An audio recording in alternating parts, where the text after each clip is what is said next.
Thank you, Chairman. If I'm not misstating Mr. Allen's response, I think he recognized that there are environmental and other costs associated with carbon emissions from coal power plants. And I believe, just based on the background of the other witnesses, that they also already understand that. My concern has to do with the economics of that problem. And I see it playing out in a couple of areas. One is with respect to carbon capture, utilization, and sequestration. We've done some good bipartisan work and have a proposed bipartisan bill with wide support both from the energy industry and the environmental community to try to figure out a way, in the absence of a proper price on carbon, to put a payment of some kind or a benefit of some kind to successful carbon capture, utilization, and sequestration. I think when the President talks about clean coal, that is probably what he has in mind, since there's no other rational or logical definition of the term. The problem that I see is that if you have no revenues available for having successfully captured, utilized, or sequestered carbon, it's hard to create a business model that supports carbon capture, utilization, or sequestration. The same problem recurs with respect to the nuclear fleet, where you have nuclear power plants that are operating safely, that are providing carbon-free energy to the grid, but that get no compensation whatsoever for the carbon-free nature of their energy, which then are obliged to compete with, very often, natural gas plants. We've over and over again seen safely operating nuclear plants have to close because they can't make an economic test that is unfair in the sense that it gives them no credit for the carbon-free nature of their power.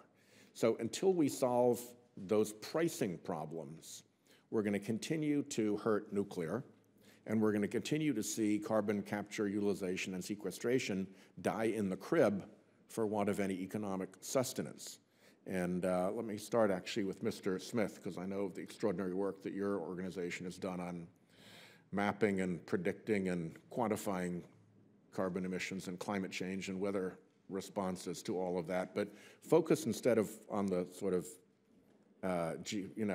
scientific, geological, atmospheric, oceanic merits of climate change on this economic problem of how you keep nuclear plants on a level playing field with natural gas in that competition, and how you allow for capture, utilization, and sequestration, or other methods of dealing with carbon when there's no price reward for doing those things.